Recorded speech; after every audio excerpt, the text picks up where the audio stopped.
Recording back on. So we have a record of this, and I am going to start up our slides. I'm going to show you kind of what we're going to be talking about today, and do some introductions, and then get started on today's meeting here. There we go. Great.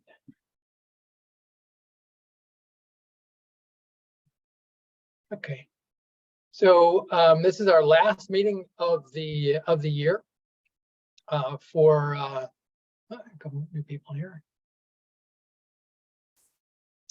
Last meeting of the year for Unify, and we thought that it would be a great opportunity to just spend a little time talking about what's coming up in for next year, so we can align ourselves and sort of figure out what the right focus area or areas are for our work. So unlike our prior meetings where we've had more content discussion and presentation and back and forth, we're going to spend a little more time with this group actually talking a little bit about some ideas and get your thoughts about how best we can focus our attention next year. So the way we've got this set up here is we've got 10 minutes, just do some introductions. There are a few new people on the call here.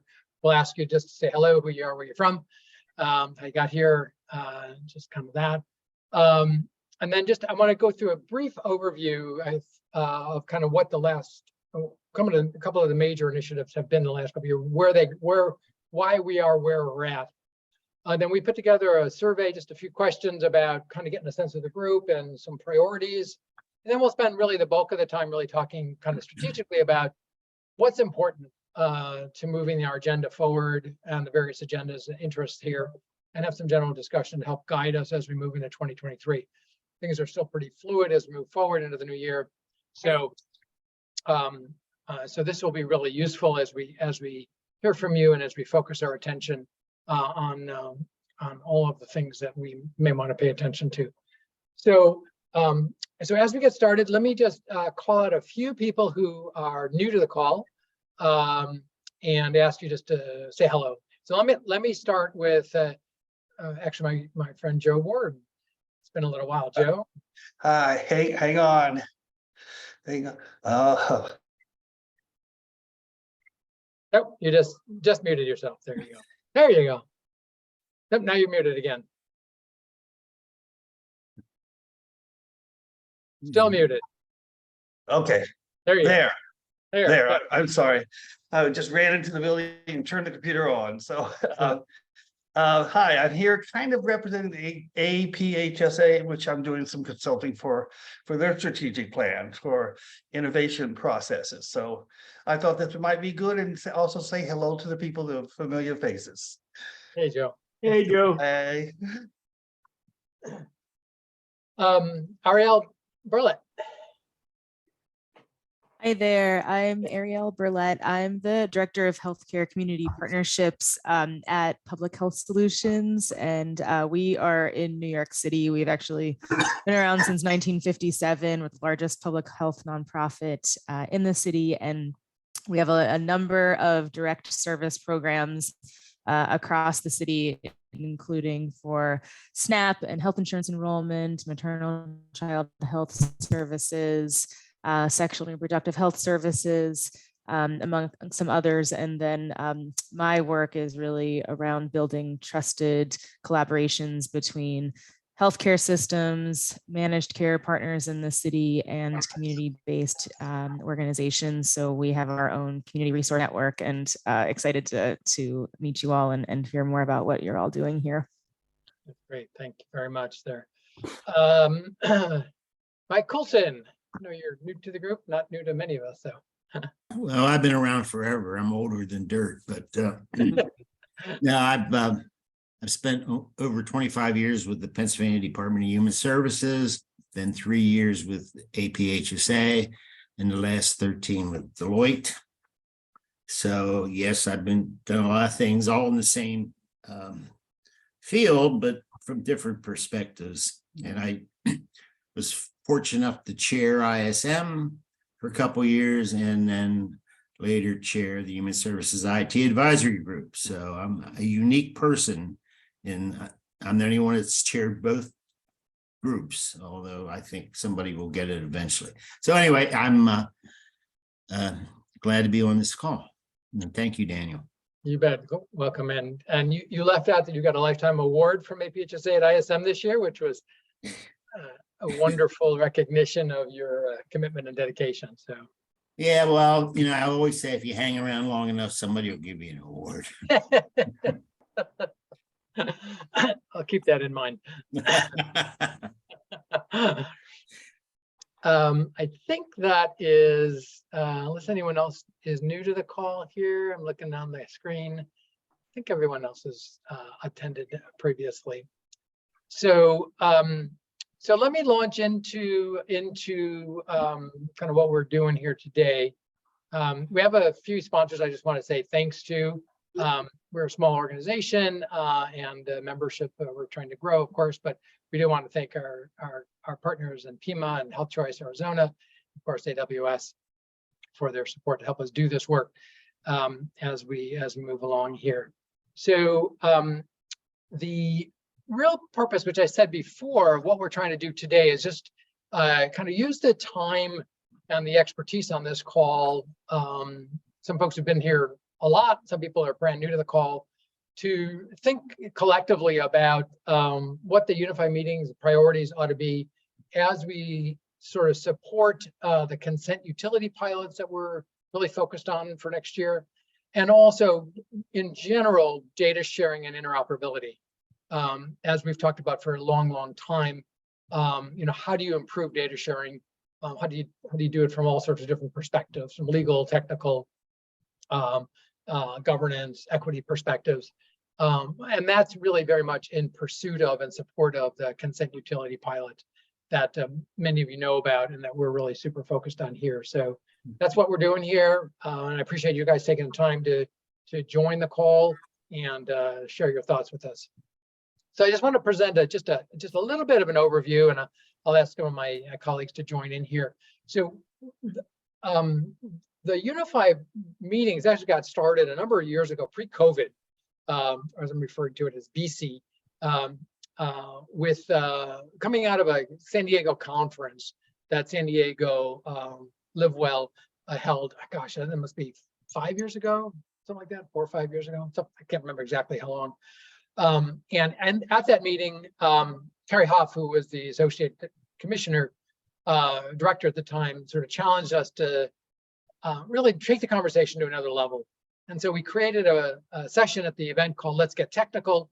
And to our surprise and delight, had a standing room only audience at that meeting. Geeks from all around joined. And it was both fascinating and really kind of fun and exciting to actually take the conversation into a deeper dive. And so when we began our work on the National Interoperability Collaborative, we started up by calling the group Let's Get Technical. And that work was funded in large part by the Kresge Foundation for a bunch of years. And we held that the name for a while and actually spent a lot of time sort of digging into the different technical components of interoperability, both within social services and healthcare and public health, justice, all sorts of different perspectives and angles. And it was very successful. We found that actually the more technical we got, the more engagement we had with people. So it's a topic that we want to come back to, especially for a number of the folks on the call here who are pretty technical and are really interested in that topic in particular. So that started up about 5 years ago. Following that, at about the same time, we created something called the Thompson family scenario, as we were looking at all of the variations of data sharing that were happening within and across and amongst the various different programs and the like. We felt that we could contribute to the larger conversation by actually creating a family scenario that really represented a multi-generational, multi-service engaged family that included a number of different personas and use cases, and that we could actually develop technical demos over that. And a lot of the focus of that was the work we were doing with New Jersey Integrated Care for Kids. Actually, when Dr. McCoy was leading that initiative, we were able to sort of focus our attention on that. And then most recently with the Gravity Project and looking at trying to create some standards around that. So let me kick it over to Brian to say a few words about that. And before we kind of dive into the rest of this agenda here. Brian? Yeah, I just wanted to throw out that we have finally officially submitted the Thompson family to the Gravity Project for consideration as patients in the collection of Gravity personas in support of at least 3 possible new user stories and or proofs of concepts for early 2023. We've added a couple of more personas to the collection. We've added John Thompson's parents, Randall and Geraldine, who live in Chicago. And we've created some scenarios in which we may be able to engage AAA's, area agencies on aging, and work with ACL with their Grandparents Raising Grandchildren program, as well as at least one scenario in which the ACF, the Administration for Children and Families, may be concerned about tracking children in the child welfare system across jurisdictions. So there's a lot of fun and exciting stuff that we're starting to kind of rebuild into both the user story catalog as well as in these personas. And my hope is that the good folks at the Gravity Project will look kindly upon our submission, particularly given that the Thompson family were the very first personas to actually demonstrate gravity concepts and gravity codes. Thanks, Brian. In a minute, I'll show you the sort of the graphical illustration of that. Many of you may have seen that already. Christine, did you want to add anything to that, or good? No, not at this time. Okay. So that was developing, and then beginning in 2020, we formed a number of work groups to dive more deeply into some of the technical specifications and produce some demos. The group was interested in educational purposes, and we had a lot of different presentations and really tried to do some cross-domain, cross-program orientation for folks so that there was a grounding in the various different domains. And that work, I have to give credit to Dave Walsh, who I think said at some point, let's go do something. And so that really precipitated some action around creating some work groups and some demos that came out of that. So Dave, who formerly had started up Might Attack a number of years ago, sort of morphed that into the work in May, June. And then Eric Jan has been really leading the charge in a lot of the open source database, and then also the human services ontology work. And Brian, amongst other things, amongst many other things, including standards and really leading the charge in a lot of things, really developed and brought IX4HS into the conversation here. And so that precipitated some actual demos with a number of the people on this call who actually participated in coding and development and participating in the different connectathons.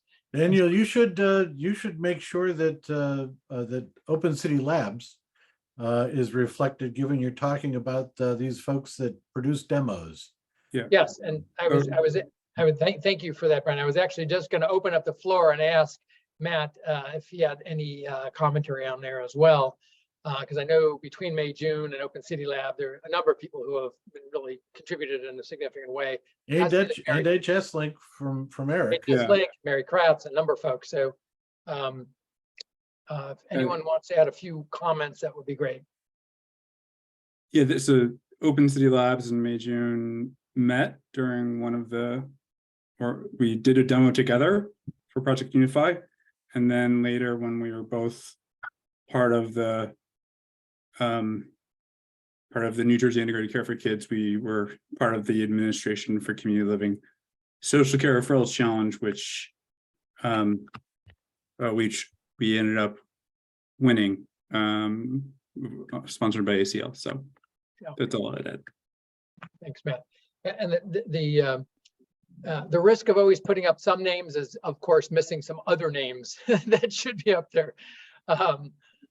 So I want to just also call out Mary Kratz, who was really supportive and engaged, particularly early on, with Interoperability Lab, and I want to thank Mary for that, and just open up the floor if you have anything you wanted to add to that conversation, Mary.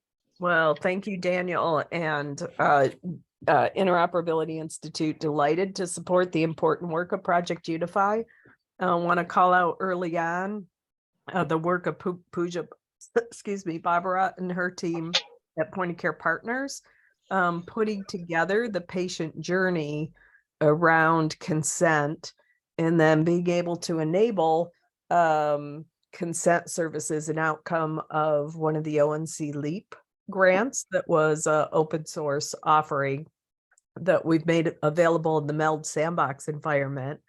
And now with support from AWS, support big points, working with the May-June folks and the amazing framework that they've put together to be able to enable and advance the efforts of Project Unify onto the open source MELD platform.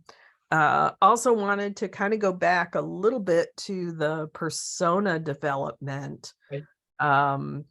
And one of the poorest counties in the US, we've been contracted to develop 11 personas, and I will be pressing them to put those in the public domain to be able to contribute to Project Unify. So lots of challenges, all the challenges around gravity and social determinants and health equity there. Great. Yeah, thanks, Mary, for that. And I think part of the purpose is just to say it's been an amazing collaborative effort. I hope that's a passing cold or flu that you've got. I appreciate you joining us today. Oh no, it's full on. If you hear somebody cough, put a mask on and run. I think this was a 2-year-old at the airport in Austin who I could not escape. Unfortunately, they were in the TSA line right behind me and coughing and sneezing everywhere. Well, I hope you feel better soon.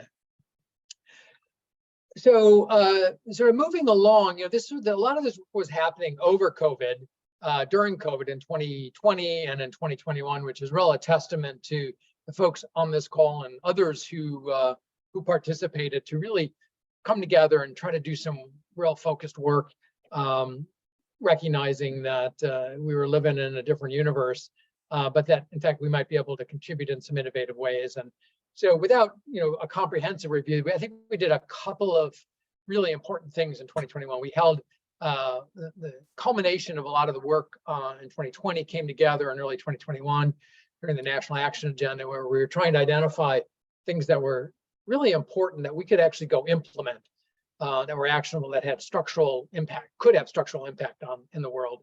And to our delight and surprise, I might say that while we found 5 or 6 things that were really significant, the thing that percolated to the top was this area of consent management.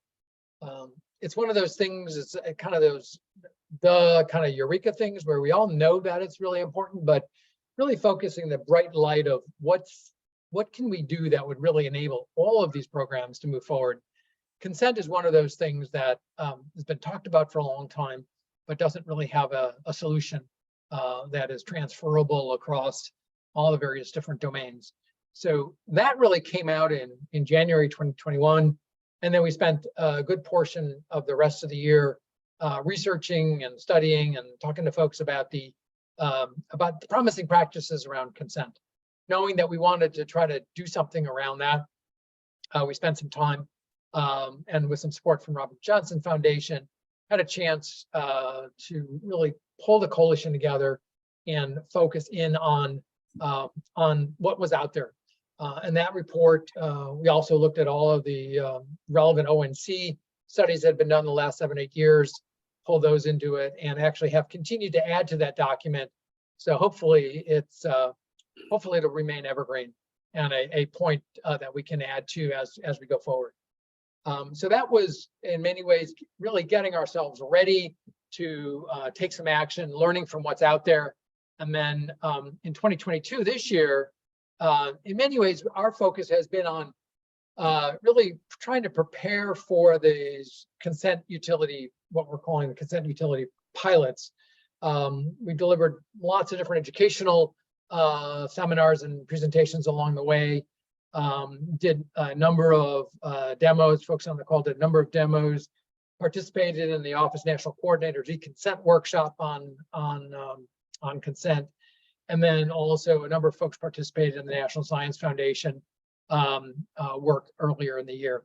And then, as Matt and Brian alluded to, participated in the ACL competition, and folks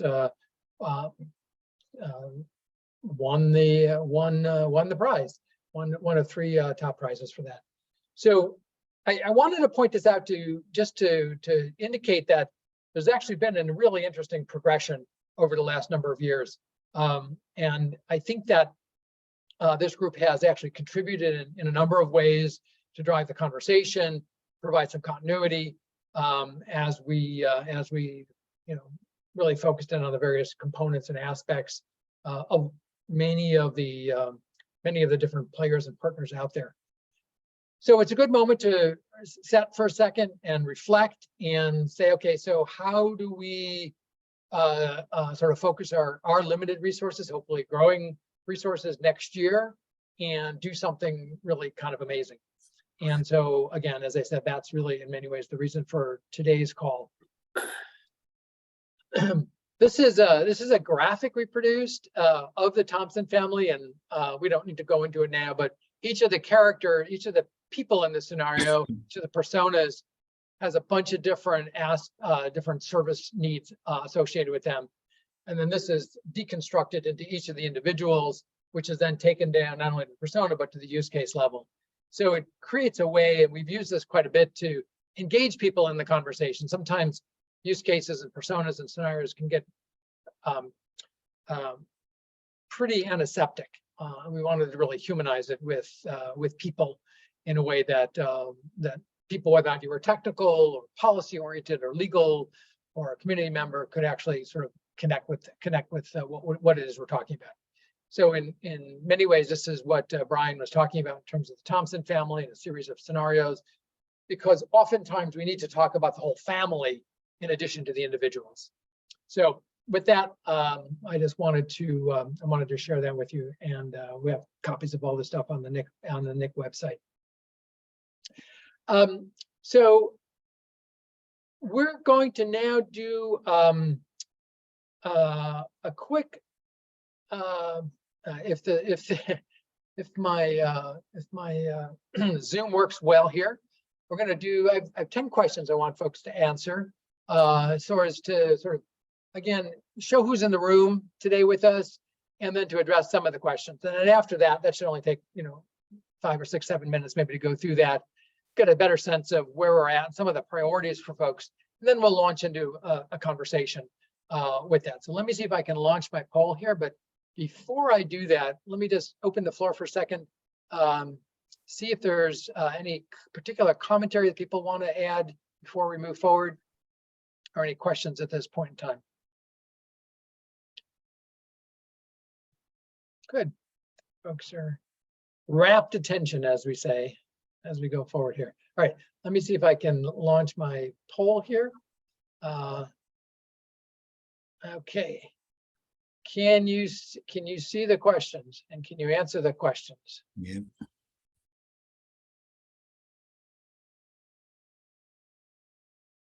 So what am I doing wrong here? Can you guys? Yep, we got them. I don't think we can answer them. Yes, we can. Yeah, you can? can. Yeah, yeah. You just have to click on them. The one on your screen is yours. Yep, working for me. Yep. Okay. So let's just take a minute. And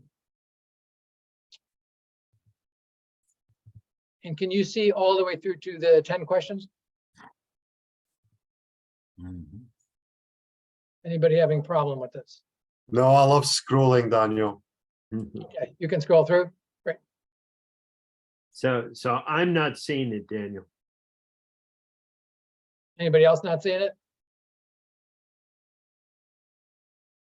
Hi, good. I see it. Okay.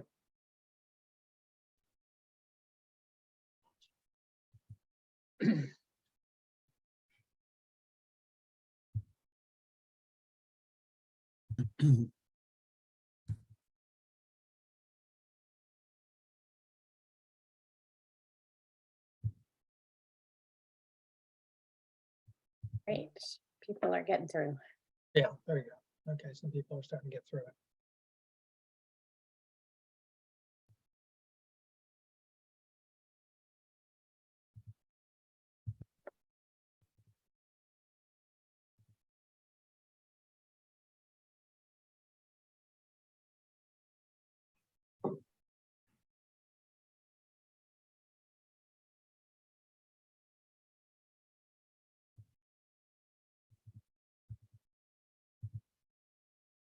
I'm sorry, Daniel, where do you click to add your response?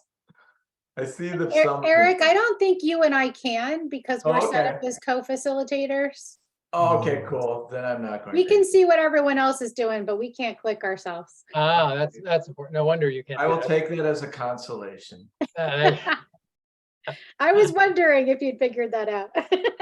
Yeah, I was wondering why you weren't doing anything, Christine, other than laying on the beach. Yeah, I'm just glad I spoke up. I switched oceans today in the middle of our last call. That's the two oceans approach. All right, we'll just spend a few more minutes on this, and then we'll walk through it. About half of folks have contributed to it. Well, I didn't know that if you were a co-host, you couldn't answer the question. That's all right. You know Eric's and my answers. I do. Probably better that you haven't. Oh, people are taking the bait on the forever answer. And for some of us, that's the truth. You've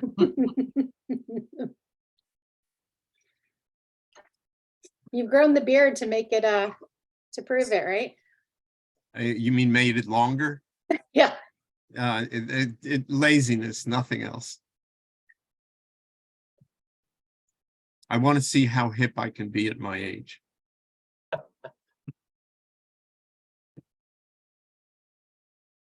Okay, looks like we're getting through it. Let's give it another couple of minutes here. God bless you.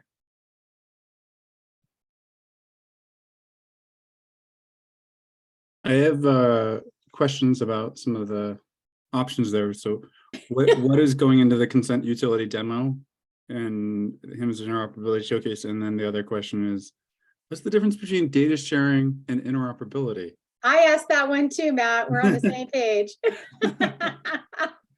Oh, you can Data sharing share data without systems being interoperable. It's just a lot harder to do. You hand a piece of paper or you send a fax. Yeah, the old Yeah. fashioned way, I guess. Is Right. the Yeah. answer. And interoperability is greater than, it's a larger concept than data sharing, right? So Right. they don't, it doesn't fully encompass data sharing, right? There's, like you all said, data sharing can be done in an non-interoperable way. So Right. it's just, we can make a diagram, but yeah. It facilitates data sharing in a much more efficient manner. Bingo. And not only Like- data sharing, but communication. And analysis. Whether that's about data or other things. Like innovation, like smoke signals or new forms of calligraphy or Yeah. handwritten Yeah. notes. Could be. I a- think Bring back the carrier pigeon. I think interoperability connotes or it implies more collaboration than just, I can send you something and you can send me something. There's a sense of interconnectedness that is about people's interests in doing it, not just ability to do it. Yeah. I always see interoperability in the technical sense in the extension of the data sets which can be shared in the technologies, so that you're ensuring that the technologies are committed to exchanging the same sets of data, and they may have to be extended in systems, whereas information and data sharing is a much wider concept, and it covers the smoke signals and actually throwing badgers with shaped messages over a wall. For me. All right, who knew? Badger throwing. All right, I'm going to, it looks like 22 or 23 have participated, so I think we're good. okay, I'm going to end the poll, and I think hopefully we will be able to show the results here. And you guys see the results here? What do you see on your screen? Yes. Yep. Okay, so let's just kind of talk through these things. I'm used to, I haven't done one of these in a while, so I'm not sure if there's a different view. You see the results, right? Yeah. So again, just from a participant perspective, some new people on the call here. 4 new people have been here less than, maybe just once or twice or something like that. And then a number of folks who've been here for part of the year, and 12 people who've been here for more than a year, and a few forevers, which is terrific. What it means is that 2/3 of the people have been with us for a while. Yep. For a good while. Yeah, that's great. 55%. I'd add 7 months to a year for a while. Okay. We'll accept that then. So a good coverage of industry, government, nonprofits, some consultants, associations. So it's kind of a good review. I'm not sure who the others are, but The first, Daniel, the first page is still up on my screen. I don't know about others. Can Yeah, you it's- scroll through it? can you? Oh, we individually scroll. Yeah. Oh, thank Everybody you. can And scroll through. Daniel, we repeated independent consultants, so I guess we Yeah. got 4 instead of. Trick question there. Yeah, so I think there's another way to show Yeah, this. the independent consultants didn't want to all check the same box. They wanted to be independent. Perfect. All right, so we have a good distribution of folks there.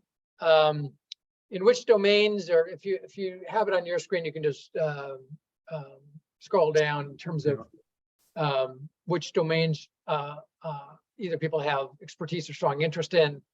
So obviously a lot of focus on healthcare, nutrition. There's actually a good distribution across all of the areas, and again, it's both expertise and or strong interest. So I think our multi-jurisdiction, multi-domain view is reflected in this, that many people have interest in many areas, and the common denominator is the healthcare focus here, which is not surprising at all.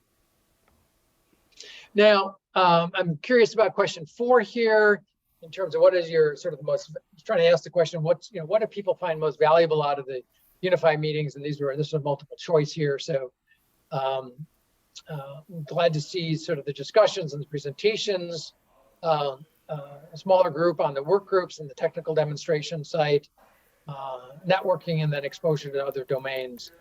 I'm also curious what the other would be. Folks had something we didn't include in here. Yeah, if you want to put that in the chat, maybe, if those of you who answered other. Yeah, good. Who have thought of an other since. Yeah, right. Great. So discussions, presentations, work group, networking, that all continues to make sense to me. The frequency of meetings is something we played with. We were very vigilant for the last number of years with weekly. It looks like there's a group of folks who would be comfortable with every other week. If we look at it that way. So that's interesting as well. So there is a cadence of doing it every week. It does take a lot more sort of preparation and logistics and time commitment. So we'll take that under advisement as well. Now, this was an interesting question, number 6. We had a lot of debate on this over the last couple of weeks around how technical should the Unify meetings be from an IT standpoint. And as I mentioned earlier, the let's get technical conversation sort of was the original driver. So if anyone wants to comment on this, we might spend just a few minutes here. It looks like at least a third of the people are saying, hey, we got to get a little more technical. But the majority of folks are, hey, we're okay with the current technical level. And so that begs a question that we were discussing earlier in terms of the cadence of the meetings and whether there might be some meetings that were designated as being more technically focused and others that are more generally focused. And if that might serve the purpose of not overwhelming the non-technical people with it, but allowing the technical people to dive in deep. So that might be a terrible idea, just throwing that out there for people to react to. I was just about to suggest that, Christine. I think it's a great idea. Good way to address this. So Daniel, this is Jeff, and the thing that might be happening is that percentage of people who said, I want to participate in a work group are probably those who are willing and able to donate and use their time in actually creating those particular proofs of concepts and whatnot. And that's a wonderful, wonderful thing. And then there are others of us who are watching what the industry is doing and trying to contribute and participate in the way that we can without actually doing the development work. I wonder if you might see a bifurcation along the, I want to be a part of a work group and I want to be more technical versus I really like the presentations and I think the level is perfect.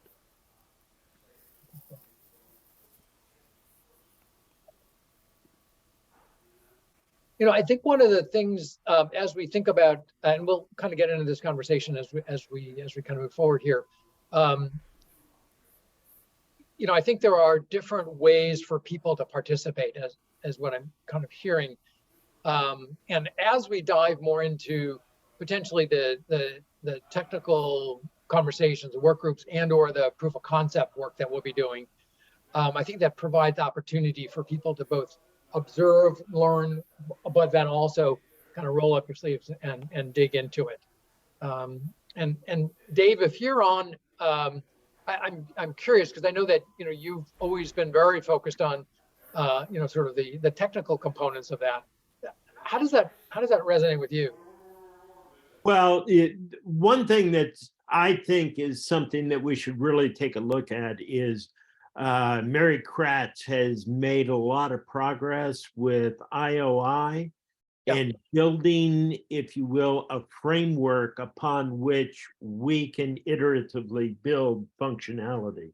And I know that actually going through with another group, building something that is truly standard, you find out a lot of things in addition to what you already thought of when you were going in there. So one of the things that I'm going to be pushing for more and more, Daniel, is finding a demonstration implementation, if you will, where we can bring various pieces of what we're discussing together and have them be available generally, not just, hey, we're going to demo this day and we're done. It's much more going to be, now we can build on that and build on that as we move forward. And I think that will, we're currently engaged with Mary now in implementing some of that, the proof of concept. And I would even go as far as calling it a reference implementation. So here's how all these pieces connect together. And that really starts to shine lights on areas of opportunity, areas where we may need to learn more going forward. So I think over this next phase, you're going to hear me pushing fairly hard for that concept of a reference implementation.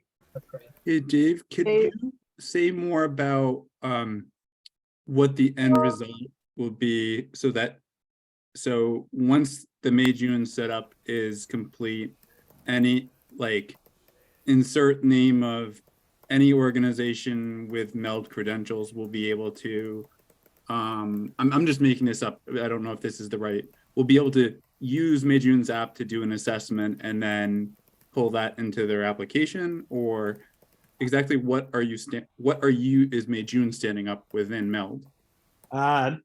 So we have worked with, and Christine is aware of this and so forth, on the questionnaire piece, questionnaire capability that can be accomplished over devices, smartphones, desktops, and so forth and so on. What I would suggest, we've really kind of layered that to one layer, the bottom layer being open source and being able to conduct fire transactions.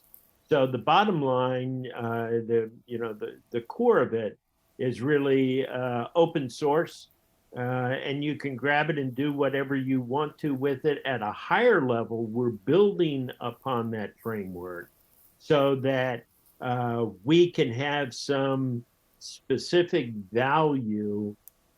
So the example might be, Matt, that you could use the bottom level where you're conducting all of the fire transactions and smart on fire and so forth. And then you want to build something on top of that that has real value to it. And that's our goal.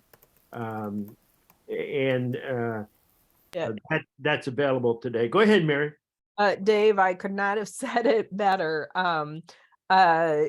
So I think just to add one piece to that, as you described, bringing in the open source components. I'm sure we've all gone on the needle in a haystack. Where is it? What GitHub repository exercise? And importantly, reps from the federal government as well, as they fund different activities like the consent data service that was open and easily available. But just to get stuff, interesting stuff in the same spot.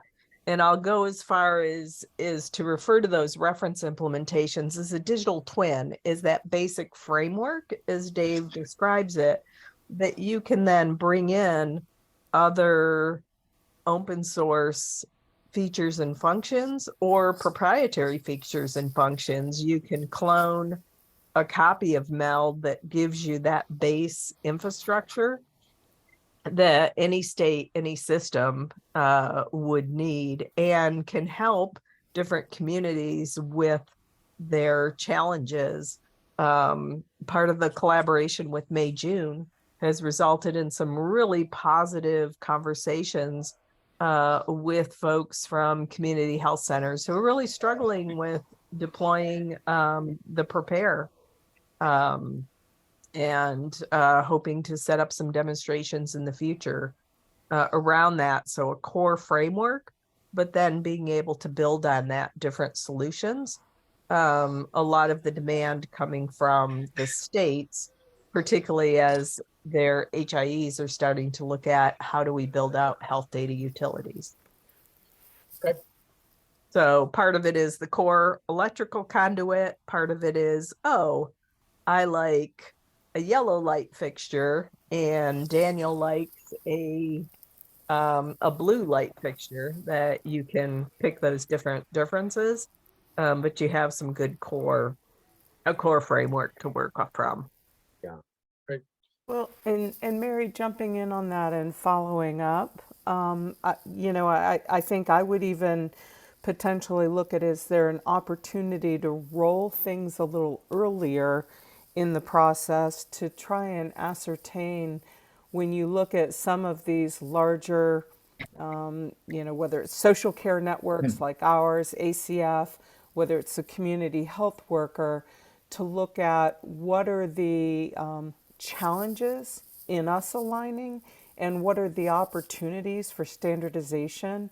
Because I think individually each network challenges and frustrates the system. Collectively, we're probably a nightmare. Some of us are worse than others. But I do think that there could be opportunities at this juncture to figure out things like screening and assessments. What are the standards, or what are the levels of standards that might exist? And how can we capitalize on that and build around it, rather than continuing to feed the fire of, feed 100 little fires, but try to standardize where we can. Well said, Courtney. And learning from Dave in the MITA framework, being able to take some of the base reference implementation, and every state is going to have its unique and special nuance. But to be able to look at that early on and say, okay, who are my favorite third-party vendors? What's available in the open source world technically, the whole realm of cybersecurity, what security controls do we need to have in place? So absolutely, Courtney, I was just, as you mentioned that, I was thinking about all the good work that Christine did around early intervention. I mean, that was just an amazing brain trust, that if we had an environment and a framework to really expedite moving solutions forward for the industry. Well, and I know I had a conversation with an MCO. They were looking to pilot on some data projects, and as we began to get deeper and deeper into the complications just in our network, and there's others on the phone that can speak to their networks, I would say they said I didn't scare them, but they walked away understanding they needed much taller boots to wade through the chaos that exists, and that's rolling back to things as basic as taxonomy. If we can't get to basic taxonomy and make that work, we have a real problem advancing from there. And, when you look at how some of these programs on the social services side are funded, you've got the federal imprint, you've got state imprint, you've got other funders in the mix that are all bringing their own requirements to the table that really create a difficult environment for you all as you step into it and try and figure out how to create alignment and how to move data. And I want to add to what Courtney said, full agreement, and not only bringing their own, what's the word? What she said, but they're also bringing their own definitions for the same terms. And so not just taxonomies, but even greater ontologies, like whole worldviews, like what's a household? I can tell you many different definitions, and it causes problems in our systems, because if you make it a household ID, well, that might not be the same thing from one system to another, depending on the funding source. So that's why we put all the ontology stuff into this group.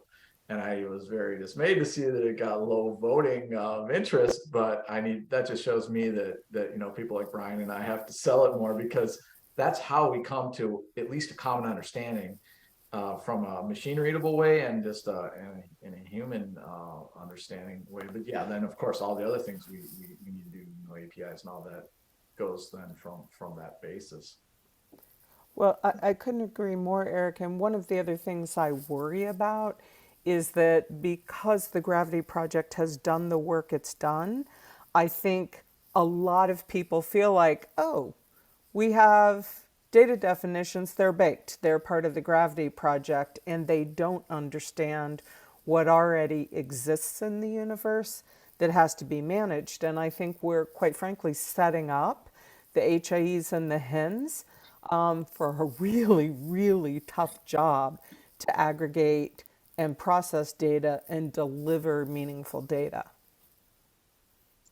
So on that front, we've been looking at some of the business process modeling standards, which I think add a really high value because the easy stuff where here's a standard process for homelessness or for food security, and then we can begin to tease out those different pathways and where there's differences. But some of the easy stuff for that lift, we can enable. Just delighted to do some early exploration with the business process modeling tools that are low code tools. So basically, if you can define the business process model, they do code generation, which is pretty darn exciting, right? That you don't have to pull in a developer team and spend hundreds of thousands of dollars. But some of the easy stuff, we can model out those business processes. We have the personas defined and begin to push the bubble forward from a technology point of view. Well, to comment on that a little bit, Mary, one of the things that we're very active in right now is the fact that if you're developing a questionnaire, the way we do it is by filling in a spreadsheet of what are the various fields going to have and what are the business rules associated with those. So you can develop a questionnaire. Somebody who isn't proficient in coding, for example, can open up a spreadsheet, fill in the fields that are well documented and so forth. And that, in fact, generates the code that can be that implementation. And one of our goals is to really look at BPMN and the processes and what needs to be called where, so that it's not just a textual field, but it's an intelligent textual field that somebody who is not a programmer can actually fill in. Exactly. That's what I found very powerful about the tools and the way that they visualize the business processes. Yeah. Some of it is very technical, but also it's a tool for business people to understand, oh, that's my process. These are the stakeholders. This is the data I need. This is the information I want to get out. And this is what I'm going to do with that information. Right. And Daniel, how well are these things aligned with data standards as they sit today? I didn't hear the first part of that comment, Ken. I'm asking, like, using these tools, as Mary and yourself talked about, you know, how well aligned are they with data standards that we currently are using? Yeah. So the BPM folks are have a statement of understanding with HL7. So aligning around the fire standards, not the January meeting, but the spring meeting. I think it's New Orleans. They'll be holding a joint session to look at alignment around that standard. A number of the technical standards have found alignment, Kenneth, as well. Like hyperledgers, things like that. Yeah. So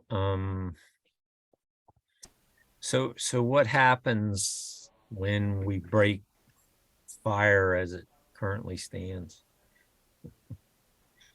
What do you mean by break fire? So, you know, fire has a significant flaw in it from a person-centered perspective.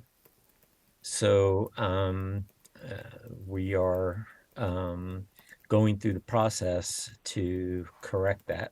So, for example, you can't get to person without being a patient in fire. So, you know, it's very unwieldy when you're dealing with persons from a non-medical perspective, for example. Yeah, I've not taken a deep dive there, Kenneth, but my only response to that is fire is based on rest. So maybe we just go back to the long established rest protocols. Well, Yeah, there are rest, some rest isn't going to fix the the data model that fire is currently using. So This sounds like a perfect session that we can dive deeply into come the new year, which is really part of the purpose of this is, some of these technical questions are super important to, I know stuff a lot of people are trying to do, and Ken, I know you're trying to drive the wagon in a lot of ways as well. So today is not really meant to solve that. It's really, looking at that and saying, yeah, there are some technical solutions or technical challenges and questions that we really need to understand or dig into or dive into. And so I would sort of put a proverbial pin in that and say, got some more work to do to come back to that. Yeah, so in relation to that, we're putting together a PSS, we'll what's the PSS?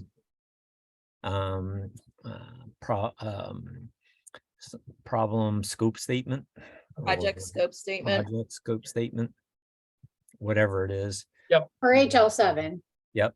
And so, it basically is a specification to show the HL7 leadership, TSC, and all that kind of stuff. What changes need to be made to, in this case, support person-centered care, right? Right. So way different. I think that's patient-centered care, right? That's one of the drivers of having the sandbox environments and the digital twin, that you can actually show where some of the shortcomings are, where the standards need to be adjusted. I trust that if you're working in HL7, you're talking to the folks over in the UK and Europe around the portable care record. Have you looked at any of that? Those standards, they're under ISO. It's 13606, I think. Yeah, we looked at it a while ago. I haven't seen it in probably a couple years. Yeah, I think there's a lot that could be learned there.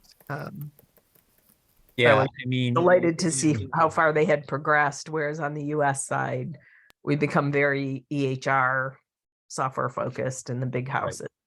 Well, I mean, fire's fast healthcare, right? It's not fast care, it's fast healthcare, right? So, and when you have the 800-pound gorilla, throwing money at everything, then they get what they want, right? So, so there are those factors you have to bake into the process as well, right? All right, let me mush along here a little bit. I think we've uncovered again, a few topics from a technical perspective that may not even be reflected in the in the questions here, but clearly there's an interest across the board. And Erica, 18% is not bad, for ontologies. Had you asked a year ago, it might have been lower. Just joking. Yeah, I think we want to really make sure we focus on that. So just a couple of the other questions, and then we'll open it up for some continuing conversation around this. So one of the things is, as we think about what are the presentations, discussions that we want to have, just heard some of those pieces in particular already.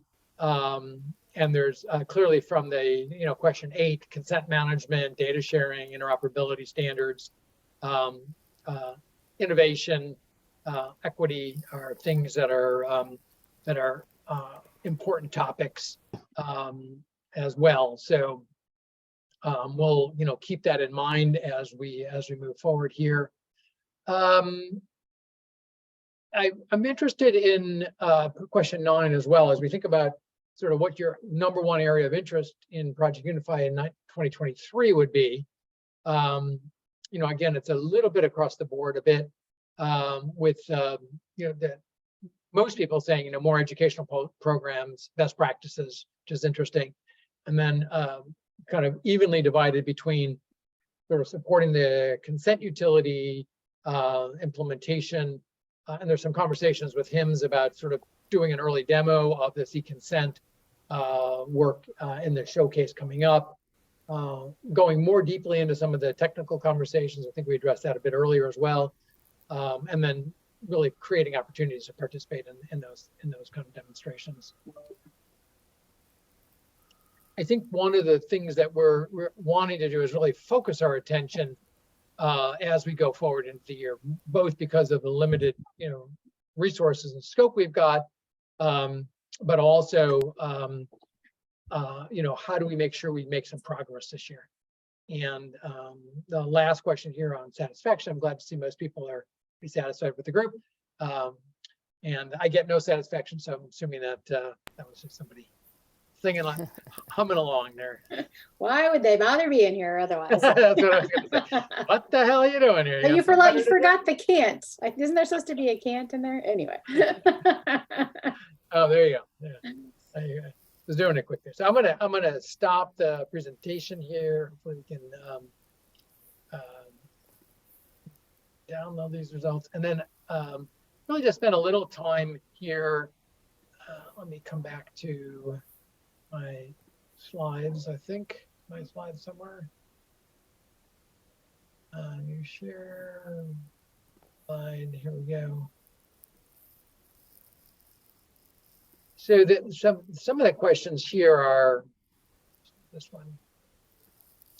I think part of the the rest of the time we want to spend here is on these kind of two questions, kind of what's really most important as we think about the limited resources on Unify, and then what do we what can we do differently, and then we do have a tentative schedule which I'll share with you briefly before we get too far here. So if we just spend a moment on this, it seems like there's interest to both go deeper into some of the technical conversations, but also continue sort of the educational piece. And I'm wondering how those merge. Are we talking sort of broad education around other promising practices? How useful is that versus education around particular implementations? Of consent, I think it's what you're trying to say, Daniel. So exactly. Yeah, because I said, the first part to this is picking up on what was said earlier, is that, maybe if we're gonna, for example, have bi-monthly meetings, one of them could be more that educational focused one, and then the second one could be technical, but focused on the consent utility. But I think Matt just asked us to define for everybody a little bit more about what we mean by consent utility demo. Yeah, it's a very broad. I mean, like even the concept of the consent utility is huge in its own right.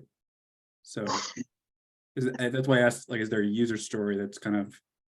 Yeah. So Matt, what's implied in this is the actual proof of concepts that we want to implement in the Bronx and New York, in Minnesota, Hennepin County, which is New York is focused on early intervention.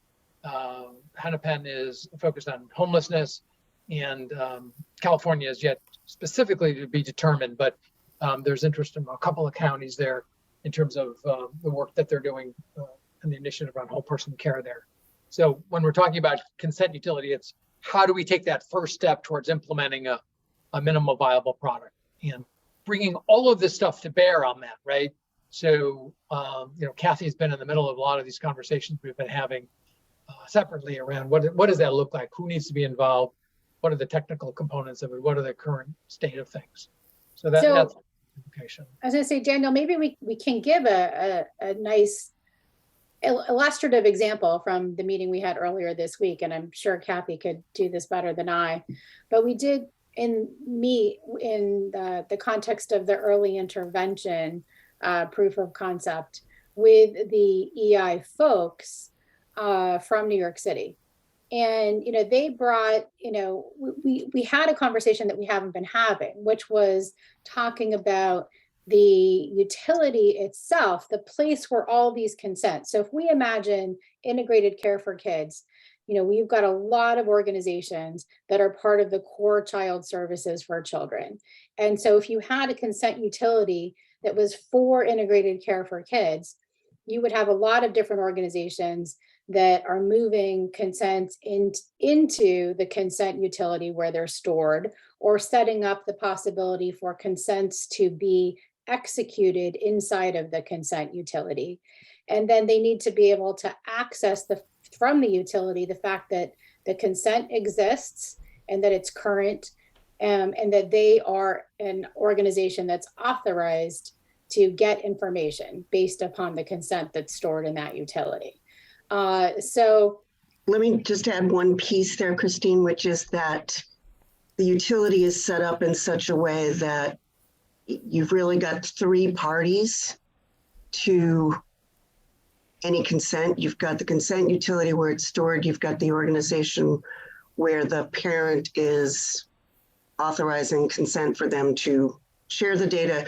And you have the parent through the utility being able to see and track and update any of the consents that have been created by that parent for their child in this network that is connected to the utility. So for specifically the pilot that we want to do in the Bronx Rio would host the utility, and basically the utility itself can enable collection of an electronic consent. It can take any organization's consent form and put it in and put it into the rules engine and the forms management, and track that mom signed this consent for her kid's data to be shared by such and such with so-and-so, organization to organization. And that we then figure out, are the 2 organizations connected so the data can be electronically shared? Does it come up and get post office through the Rio? Does it come and get stored in the Rio and then accessed through the Rio? All of those are configurations that we'll figure out. But the use case for this pilot is to enable electronic sharing of the consent values and tracking of those values that are currently in the EI program collected manually. And then the consent information for that child is entered manually into a state case management system. And the case managers then access that state system to see if they have consent to share information, and then do whatever they need to do to share it. So what we're looking for is for the utility sitting within the HIE to basically make that whole process electronic and efficient, trackable, and also adding a whole brand new element to it that the parent gets the opportunity to track and manage the consents. That's kind of the starting point for this use case. I'm sure other use cases will go in different directions, but that's where we've gotten in our many, many months of discussion on how this could work.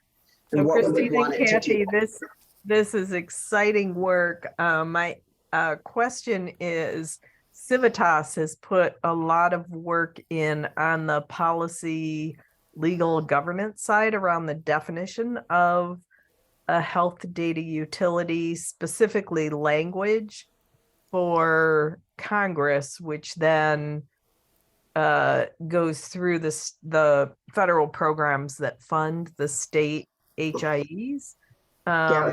My only thought is to make sure that we align with that language so that Project Unify isn't, you're obviously taking a much deeper dive.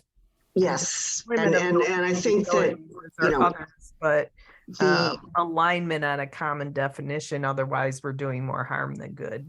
Yeah, I think that I understand both those definitions being part of the Civitas world. And they're really looking to have HIEs be considered as utilities for the public good. I think Daniel's use of utility, it is his favorite term for this, I personally tend to call it more of an app,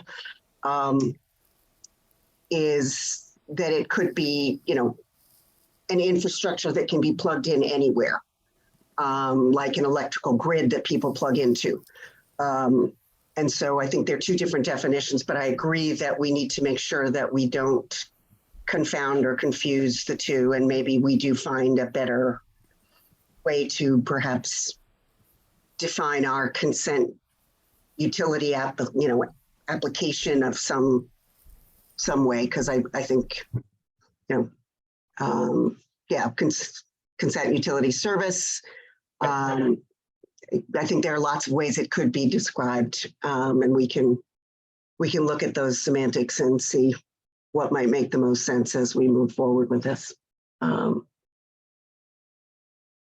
I mean, New York is a great place for a POC here because we are heading into a hopefully soon to be approved 1115 waiver that will be creating social care networks that will be connected to the healthcare system and to one another.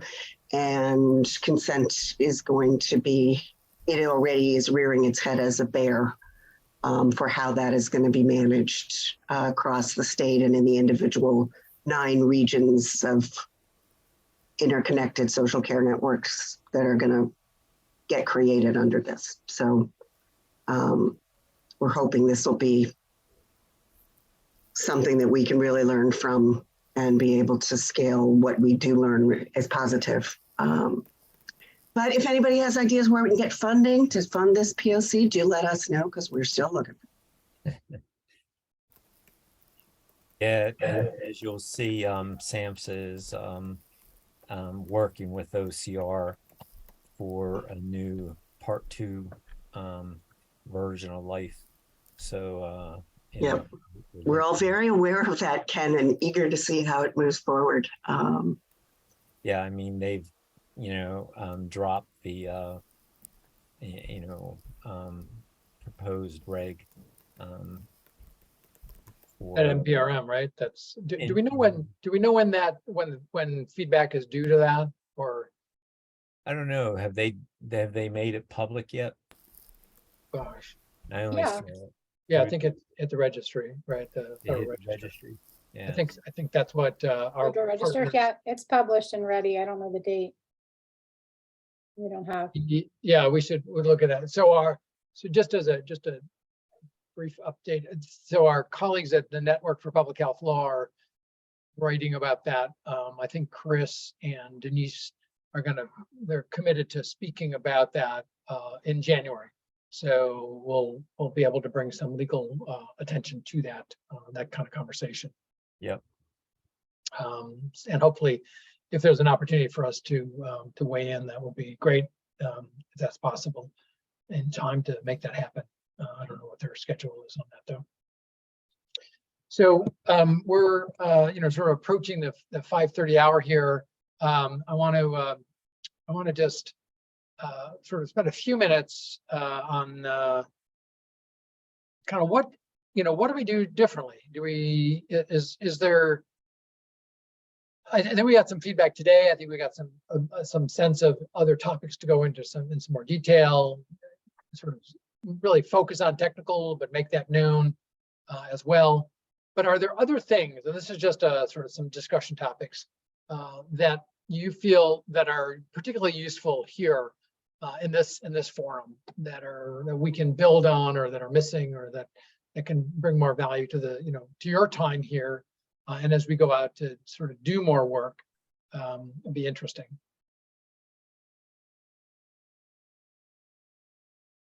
I don't know, I'll jump at once. I have a thought.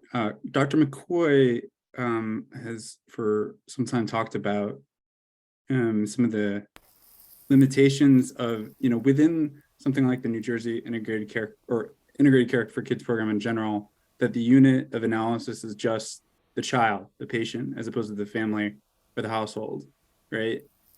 And I recently have been listening to a book on tape about it's called How the Body Keeps the Score, and largely about the impacts of child abuse and neglect, and that if we could wave a wand and eliminate all child abuse and neglect, we would eliminate 50% of depression cases, 2/3 of alcoholism cases. And so anyways, so I wanted to hear more from Dr. McCoy about, and this relates to some of the things that Ken was talking about what would that family or household, analysis look like? How could that change standards and technology? Yeah, thanks, Matt. And Ken Salyards and I have certainly had lots of these conversations, and it's a big piece of what we're trying to move forward in terms of the technical agenda, is to be able to if you think of systems that aggregate data from multiple sources and create a 360 view of the entity, now let's call it of interest, right? That entity of interest for which there's a 360 view could be a person, and they may or may not have links to some other people who are part of their circle.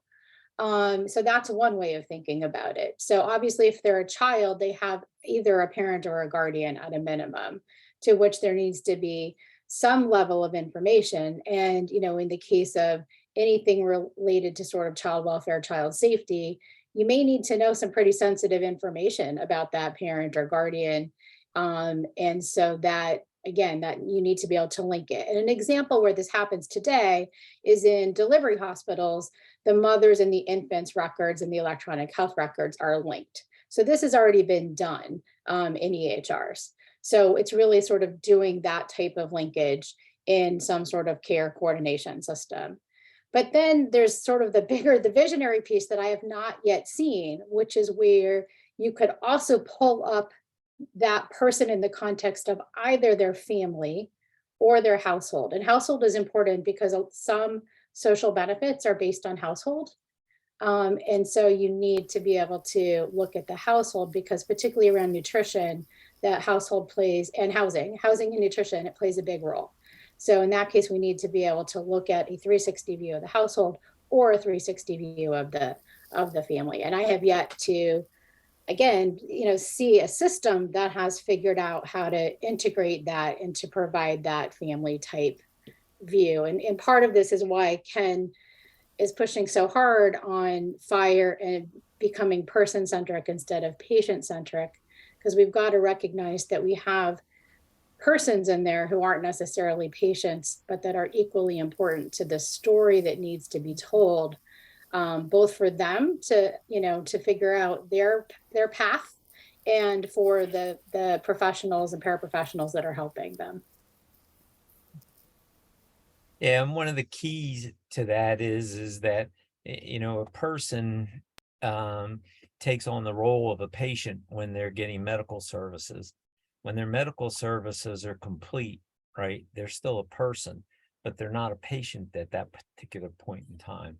So, when you wrap everything around patient, it's very difficult to determine what services they're actually requiring.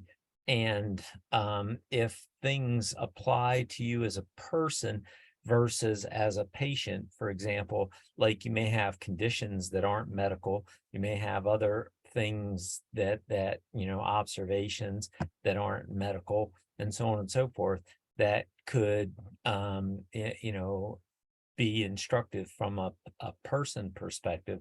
That these are the kinds of things that you have to think through.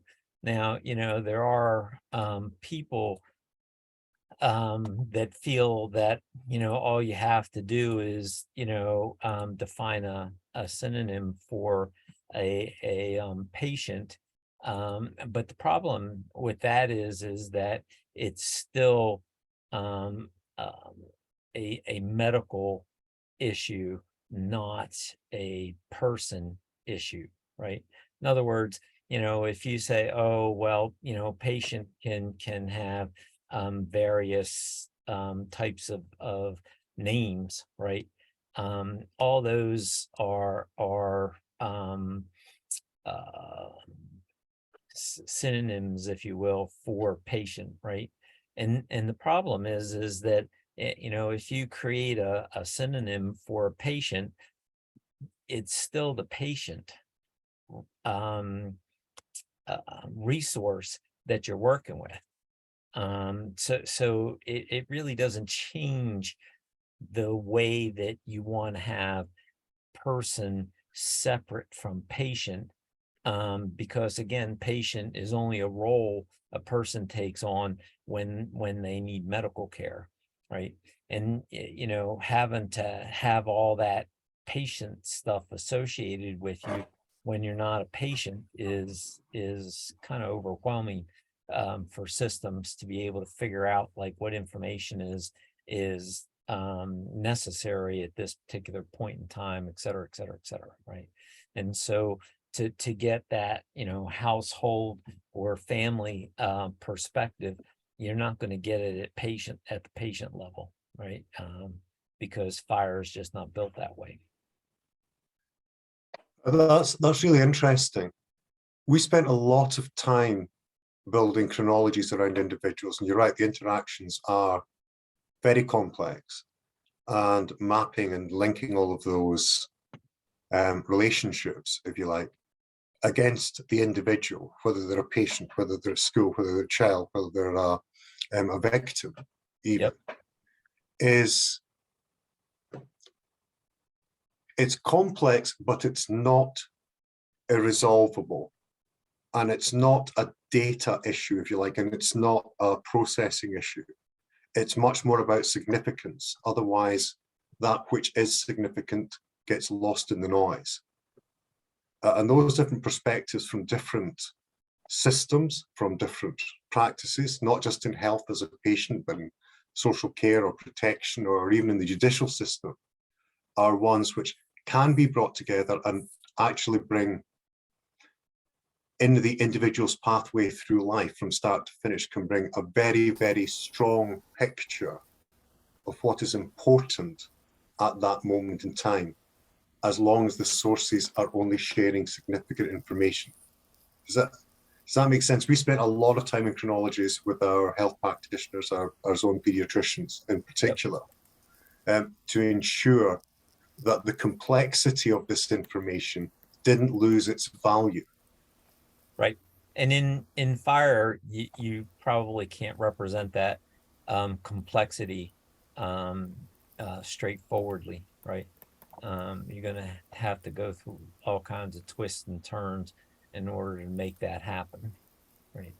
So you know, a lot of what you're talking about, which is absolutely very true, doesn't exist in fire. But it may exist. How can I put this? And maybe because we solutionized it a while ago to get that value out of it, we didn't use fire. We used, it was the interoperability element that actually facilitated this. Yep. It was ensuring that there was understanding of language, that there was understanding between systems of the packages that were being sent, and actually extending the host systems, not the collation systems, slightly, so that the collation systems had the ability in real time to actually manage that information and give a meaningful picture at all times. So if I can draw a thread, so one of the areas around standards where it seems like they're largely absent is not just around consent, but around the concept of healthcare proxies, right? And so one of my concern about, yeah, I mean, I know that there's a need to, like, you know, look for funding and go out and build things, but one of my concerns is that just finding a solution for any solution that's this utility needs to have some kind of standards associated with it, or needs to be leveraging these open standards at least. Yeah. And there are still a lot of there's standards questions around healthcare proxies, which I think existing standards fall short. And there's a lot of really challenging governance questions around how do you build trust? How do you involve patients in the governance of whatever the entity is that is hosting this utility, right? What does that participation look like? There's so many issues, not just around kind of data governance, like what you would see in a TEFCA implementation guide or something, but how do you build the kind of collective action to get the right players at the table so that everybody wants to interoperate with this thing and all the patients want their data in it and they trust it. And I feel like that's an area that we could thrive in, because it's doesn't, you know, it's not just a technical question, right? You know, you don't need like an Epic at the table or one of these big players at the table for it to become something that has national viability, right? Yeah, I mean, it comes down to, you know, sort of what David was talking to. And that is it's a modeling issue with fire, right? And so you know, if you want fire to work for person-centered care, then we're going to have to correct the modeling that it currently has embedded in it. Can I just suggest as well, though, that you're both correct in specificity, in that there is a business case. It's a very, very strong business case, actually, for interoperability, which should have the potential to attract funding in relation to efficiencies and effectiveness between services. But there is also that emotive issue of what you're actually trying to do, which is to make people's lives better, to do that in a proper, shared, consensual, safe and secure basis. Yep. Where I'm coming from, and please excuse my naivete, I can see how much wonderful work you've all done, but I can't see the plan, the journey. I can't see that touch point analysis of all of these component parts fitting together so that we can say what needs to be done technologically, sociologically, governmentally, where we can actually pull this into a working model. And that's maybe because I haven't been here long enough. But that's the picture. I can see all of these component parts that you have. And if they were working together, it would be absolutely fantastic. There are a lot of gaps there and a lot of issues stopping that one 360-degree view. That's just my position on it. And maybe funding would help resolve that in adding technologies and allowing the work to be done.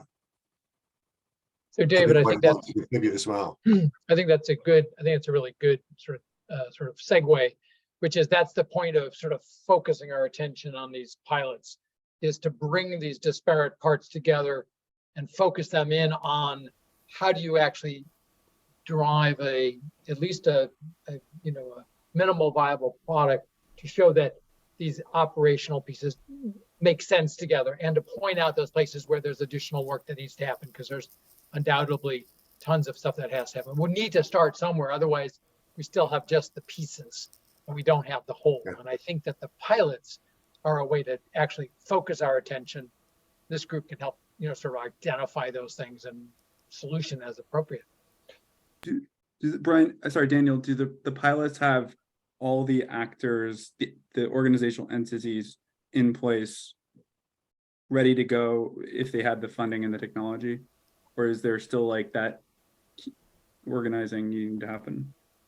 I think one of the exciting parts about both New York and Hennepin is that we spent a lot of time sort of lining up the people, and Kathy and Paul Meisner and Department of Health and early intervention and the CBOs and even the Inc. folks are involved and the city folks. So yeah, there's been a lot of constructing of getting, just that work of getting everybody to understand and be in alignment. Same thing has happened in Hennepin. Is at the county level, they have now made that commitment to it and they're aligning themselves. So it's unusual in that sense, in that we're right at that point.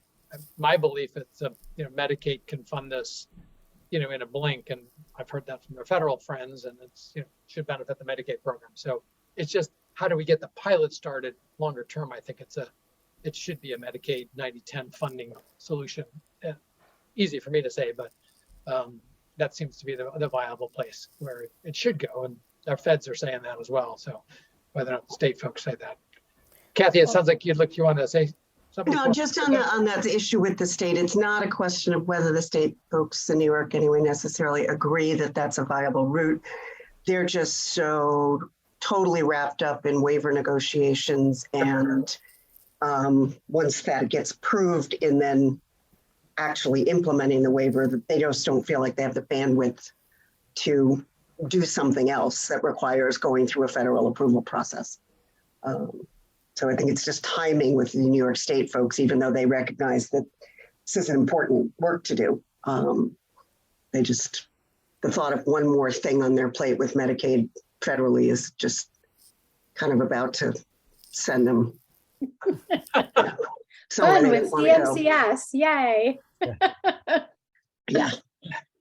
All But right. on the other hand, implementing their waiver will, in the end, be much easier if this gets done, so. Oh, maybe, yeah.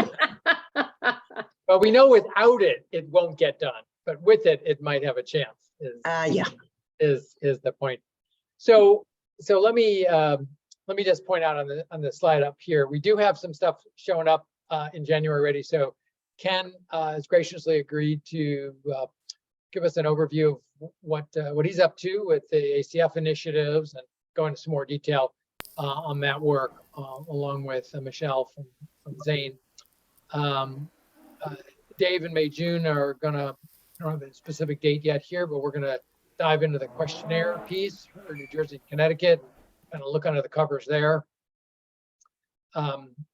We have our colleagues at MPHL and others who will hopefully look at the OCR, NPRM, and other related kinds of legal technical components of that at some point.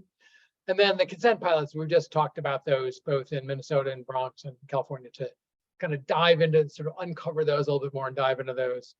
And then some of the other potential topics are listed here as well. Some interesting and exciting things that are on the horizon. How we pace those, how we sort of sequence those will be important, and how it will contribute to our sort of our work going forward. I think it's important and interesting to sort of to consider. I think a couple of these are obviously time sensitive. We got the answer that the part 2 comments are due by the end of January. So ideally we'd be able to get that presentation shortly ahead of that in case anyone else wants to put in some last minute comments. And then is this the NSF response here? Is this to the new sort of RFI-ish thing that they put out? And if so, that also has a January deadline as well. I don't know if that is the actual response that we're looking, the RFI we're looking for. Versus the continuation, whatever that may be, of the Open Knowledge Networks work. Yeah. Yeah, okay. I just wasn't, I realized I hadn't asked you what that was in reference to, and if it was the newest thing that does require a sooner rather than later response. And we'll know more about it on Monday after their webinar. Yeah, it's a little opaque at the moment. Just one last thing on HIMSS. So we've had conversations with Amit and with folks at HIMSS, and some folks in this group around actually trying to do something at HIMSS, which would be great, potentially with TEFCA and with Sequoia as well. And part of this is to just force sort of progress and to bring HIMSS, the gravitas of HIMSS into this conversation, especially as they're addressing public health and data modernization and all things related to whole person care. And there's a lot of receptivity there towards this. So it might be a really good place to be able to at least plant the flag later in the year and demo what we've got or what we can put together that will be relevant and valuable. So more on that as we go forward on those conversations. Yeah, Daniel, also working with HIMSS and IEG, so that window is closing pretty rapidly. So I don't know where you're at in the conversation, but yeah. Yeah, there's two parts of it. One is one of the things is a sort of a policy conversation through the government affairs part, which is through Valerie and Tom, and then on the technical side with Amit. So again, it's in conversation, and there seems to be interest. So we should double back on that and see what's possible and what the timing is there. So with that, I think we are past I have our. a quick question, Dan. Sure. Yeah, this is Shelley London. I've been sort of listening in for about 3 or 4 months now, not saying a whole lot, but I'm just wondering if this group is interested in or has an appetite to coalesce in trying to get funding as a group, if that's something that Project Unify wants to do, or versus Project Unify being sort of a membership group that stays up to date with presentations, discussions, different ideas that are going on within the healthcare system. I think there are 2 different ideas. One is like, is it a working group versus sort of a membership informational group? 2 minutes in one. Yeah, and that's part of the conversation today is there's a strong interest in understanding and education and having the ability to have some of these technical conversations in kind of this format. But also it's a working group. So there's been just an enormous amount of investment by people on this call and others who've actually built stuff out. And I think we would find a pathway to do that if there was funding that would sort of support the efforts, the administrative, consulting time, legal, technical kinds of things, things that would happen. So I don't think we've settled in on any particular model yet. I think we're just, surviving COVID, coming off a major grant from the Kresge folks and trying to make sure that we're able to keep the work going in a significant way, because there's been a lot of investment here. So I don't know if there's something specific, Shelley, that comes to mind, and if we need to sort of focus our attention more on that. But certainly interested and willing to talk more about it if there's direction there. And I know that your work is integrally related to what we're talking about here. Yeah, nothing specific. I just wanted to throw it out there to get some feedback. I mean, we're kind of out of time too, but just kind of get your ideas on it. Great. Well, we'll reconvene in January and sort of do some summary of what we're going to be doing and sort of have a little bit of a game plan. Hopefully have some more information about some of these topics and have a chance to reconnect with everybody in the 2023 timeframe. So unless there's any other final comments or thoughts or questions, we can adjourn. Daniel, just food for thought. I think the current pilots you have going on are tremendous. But with funding and opportunity to crosswalk that to other networks that might not line up the same way, so that we can begin to look at what are the gaps, what are the challenges that we need to work on in terms of standardization and alignment. Yeah. One of the questions that we didn't, because Zoom only gives you 10 questions, is about other partnerships with other networks and collaboratives, and that is something we're exploring with our colleagues at Blue Path and C4BH and others out there as well, including Interop Community and of course the HIMSS folks and IHE and stuff like that, and hopefully AAAs and folks. So I think that that originally that network of networks idea is still very palpable. It takes a lot of energy to sort of maintain that, to do those kind of conversations and to socialize those ideas. And Courtney, if one of the community care hubs wants to be a shovel-ready project for the consent utility, that would be awesome. I think that would be tremendous. And I'm also sitting here thinking maybe a very useful thing for someone to do is to do a kind of baseline audit about the differences between, Ken and I talk about this, the differences between the AAAs and our challenges versus ACF and their challenges versus veterans, so that at least all of you who are playing in this world can have line of sight of, is there a common taxonomy in that network or there's not, or some baseline things. So I think there's some things that are very doable. I say that with great optimism that I throw out there. Well, I think that's a good fodder for, again, a facilitated conversation around the proverbial UN kind of conversation that we want to have on how do we bridge those silos and gaps. And maybe that's the place, Joe Warren and others, we've reached out to, folks at APHSA, of course, over the years, and Mike, there's more work to be done than time and people to do it. So if there are places where we can bring this thinking and sort of support and energize the thinking around it, of course, we're excited about that. We'd be willing and interested to pursue that. Okay, so everyone have a great holiday break. And I will look forward to talking with y'all real soon. Okay. Thanks, again. you too. Good night, everyone. Bye-bye. Thanks, everybody. Bye. Take care, all. Bye. Bye, everyone. Great to see you all. Yes.